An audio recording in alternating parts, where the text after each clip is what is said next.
Hello बच्चों, कैसे हैं आप। हम आशा करते हैं कि आप स्वस्थ हैं, मस्त हैं और मैट्रिक की तैयारी मन लगा करके कर रहे हैं। तो चलिए हम आज बताने के लिए जा रहे हैं चैप्टर 12 वृत्तों से संबंधित क्षेत्रफल एक्सरसाइज 12.1 का सवाल नंबर 4 और 5। चौथा सवाल जो आप देख रहे हैं वो जो है बिहार बोर्ड में पूछा गया है, पांचवा भी पूछा गया है। तो इसीलिए आपको ये दोनों सवाल बहुत ही ध्यानपूर्वक पढ़ना है और समझना है। आप यदि मेरे साथ जुड़िएगा तो आपको सवाल बहुत ही आसान लगेगा। तो कम से कम आप यदि मेरा वीडियो देख रहे हैं तो मेरे चैनल को आप सब्सक्राइब जरूर कीजिए। तो चलिए अब हम बताने का प्रयास कर रहे हैं, आपको 100% समझाने का प्रयास कर रहे हैं क्वेश्चन नंबर 4। तो क्वेश्चन नंबर 4 क्या है कि एक कार है और कार का ये पहिया है। कार का ये क्या है, ये पहिया है। इसका डायमीटर दिया हुआ है व्यास, इसको बोलते हैं डायमीटर। तो ये दिया हुआ है 80 सेंटीमीटर। 80 सेंटीमीटर। रेडियस कितना हो जाएगा, 80 का आधा 40। तो कहने का मतलब डी का मान 80 सेंटीमीटर है। डी का मतलब क्या होता है, व्यास। और आर का मान कितना है, आर मतलब रेडियस। तो फार्मूला होता है d/2 मतलब व्यास का आधा। तो 80 का आधा कितना हो जाएगा, 40 हो जाएगा। तो 40 तो बराबर 40 सेंटीमीटर। तो 40 सेंटीमीटर रेडियस निकल गया, त्रिज्या निकल गया। अब निकालेंगे परिधि मतलब सर्कमफ्रेंस, परिधि। तो परिधि बराबर होता है 2πr। तो 2 इंटू पाई का मान होता है 22/7, आर का मान दिया हुआ है 40। गुना कर देंगे तो कितना हो जाएगा, 22 दूना 44। और 44 को कितना से गुना करेंगे, 40 से गुना करेंगे।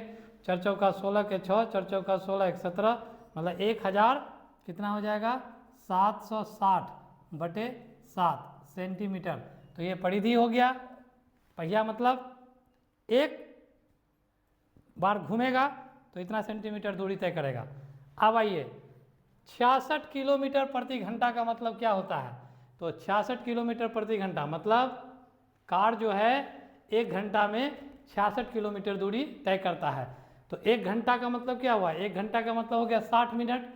तो 60 मिनट में चूंकि कार 60 मिनट में 60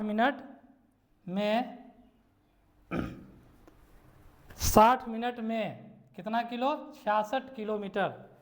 चूँकि कार 60 मिनट में 66 किलोमीटर, 66 किलोमीटर को मीटर में बदलेंगे तो मीटर, किलोमीटर को मीटर में बदलने के लिए 1000 से गुना किया जाता है तो इतना मीटर हो गया। फिर मीटर को सेंटीमीटर में बदलेंगे तो 66 गुने 1000 गुने 10, इतना सेंटीमीटर हो गया। तो कार जो है 60 मिनट में 66 गुना 1000 गुना 10 सेंटीमीटर दूरी तय करती है। इसीलिए कार 1 मिनट में तो कितना दूरी तय करेगा, तो 66 गुने 1000 गुने 10/60 सेंटीमीटर दूरी। इसीलिए 10 मिनट में कार द्वारा तय की गई दूरी 66 गुने 1000 गुने 10 कितना हो जाएगा, 60। तो बहुत ही ध्यान से समझिए, यहाँ पर 60 मिनट में 66 गुने 100 है ना। और मतलब कहने का मतलब क्या हुआ कि 66 किलोमीटर को मीटर में बदले तो 1000 से गुना कर दिए।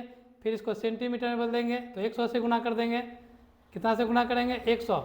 मतलब मीटर को सेंटीमीटर में बदलने के लिए 100 से गुना किया जाता है।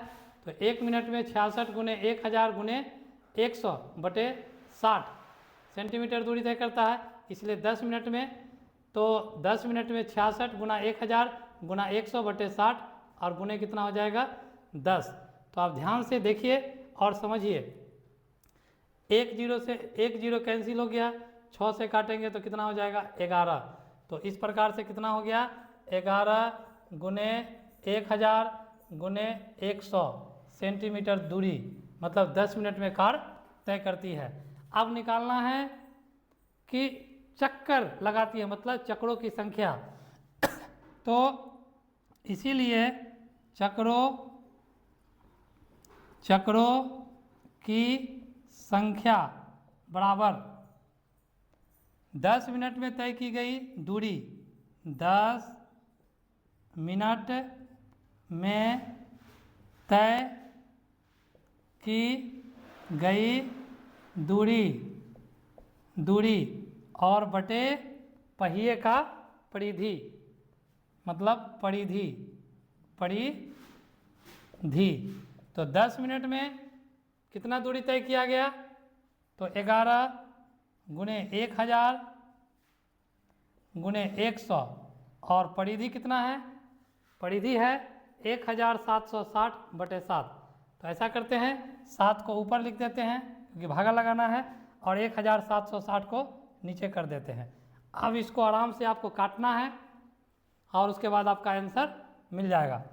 तो देखिए एक जीरो से एक जीरो हमने काट दिया, उसके बाद 11 एकम 11, 11 एकम 11, 11 छक 66, 4 से काटिए, 4 से काटेंगे तो 4 चौका 16, 25 चौके 100, 250। फिर 4 को काटेंगे, 2 दूना 4, फिर 2 से काट दीजिए, 2 पंचे 10, फिर 2 से 250 को काट देंगे 125।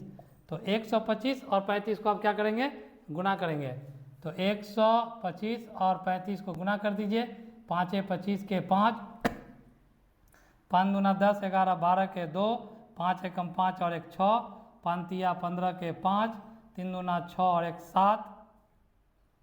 उसके बाद कितना हो जाएगा 3, तो 5 5 और 2 7, 7 6 13 के 3 4, 4375। तो 4375 ये चक्कर का संख्या हो गया, ये आंसर हो गया। ये क्या हो गया, आंसर हो गया। तो मेरे प्यारे बच्चों, आपको बहुत ही आसानी पूर्वक क्वेश्चन नंबर 4 बता दिया गया है। हमको नहीं लगता है कि आपके लिए ये सवाल बनाना भारी होगा। आप चुटकी बजा करके ये सवाल बना सकते हैं बहुत ही आराम से। बिहार बोर्ड में क्वेश्चन नंबर 4 और क्वेश्चन नंबर 5 बहुत बार पूछा गया है। क्वेश्चन नंबर 5 ऑब्जेक्टिव में भी पूछा जाता है। तो चलिए क्वेश्चन नंबर 5 को समझते हैं। हाँ, तो मेरे प्यारे बच्चों, आपको यदि वीडियो 100% समझ में आ रहा है, मज़ा आ रहा है, तो मेरे चैनल को सब्सक्राइब कीजिए और अपने दोस्तों को शेयर कीजिए। तो चलिए क्वेश्चन नंबर 5 हम समझने का प्रयास करते हैं।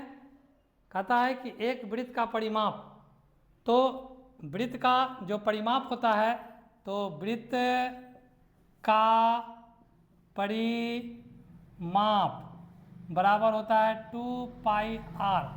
अब कहता है क्षेत्रफल, तो वृत्त का क्षेत्रफल, वृत्त का क्षेत्रफल क्या होता है, पाई r स्क्वायर। दोनों आपस में क्या है, बराबर है। दोनों आपस में क्या है, बराबर है। तो प्रश्न से तो वृत्त का परिमाप, चाहे वृत्त का क्षेत्रफल पहले लिख सकते हैं, वृत्त का क्षेत्रफल बराबर क्या होता है, वृत्त का परिमाप, वृत्त का परिमाप। तो वृत्त का क्षेत्रफल पाई r स्क्वायर और वृत्त का परिमाप 2 पाई r। तो पाई से पाई काट दीजिए।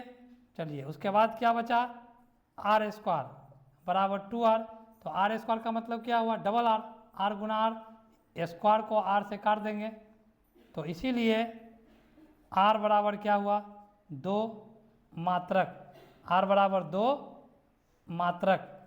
तो मेरे प्यारे बच्चों, ये क्वेश्चन जो है बिहार बोर्ड में बहुत बार आया है, क्वेश्चन नंबर 4 और question number 5। Question number 4 VVI है, आपको 3 बार 4 बार कम से कम प्रैक्टिस करना चाहिए। आप इस क्वेश्चन को बहुत ही आसानी से बना लीजिएगा। अब हम मिलते हैं अगले वीडियो एक्सरसाइज 12.2।